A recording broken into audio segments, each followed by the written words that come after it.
The biggest blow to the Iranian economy was introduced in early 2012,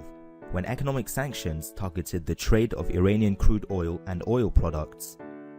The National Defense Authorization Act for the fiscal year of 2012, also known as the NDAA, was signed into law by the US President on December 31, 2011, which required significant reduction in the purchase of petroleum and petroleum products from Iran. The act also called for sanctions on foreign financial institutions that knowingly conduct or facilitate significant financial transactions with Iran. The NDAA was reinforced by the EU Council decision on January 23, 2012. The decisions prohibited the following: the import, purchase, or transport of Iranian crude oil and petroleum products to European Union, providing financing or financial assistance such as financial derivatives and insurance related to Iranian crude oil and petroleum products, the sale, supply, or transfer of key equipment and technology for the petrochemical industry in Iran, the sale, supply, transfer, or export of gold, precious metals, and diamonds to Iran,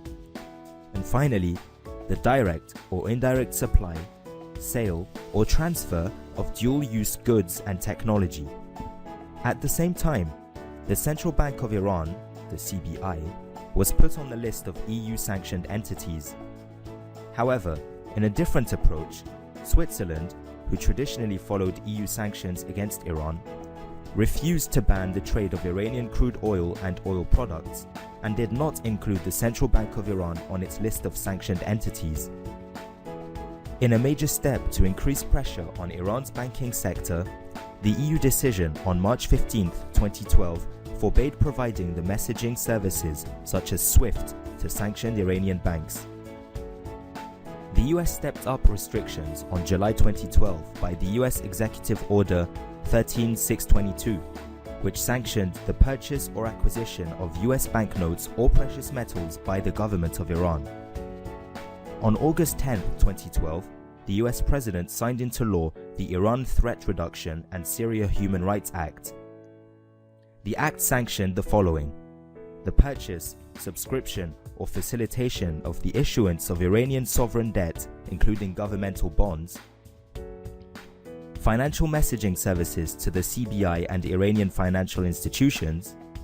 and finally, it made US firms liable for their foreign subsidiaries' involvement in sanctionable activity in Iran,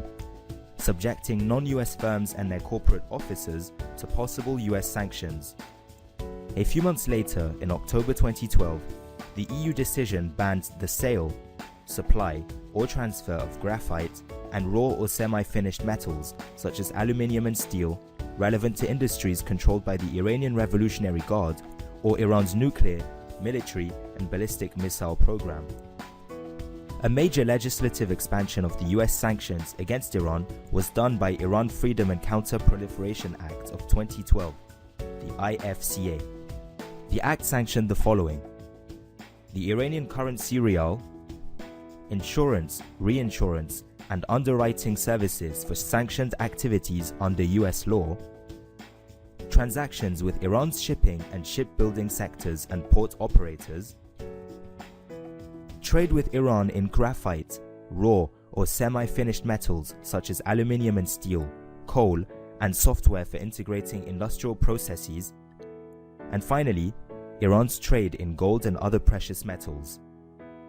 On June 2013, the US Executive Order 13645 expanded the US extraterritorial sanctions by sanctioning Iran's automotive sector and prohibiting sale, supply, or transfer of goods and services used in connection with that sector.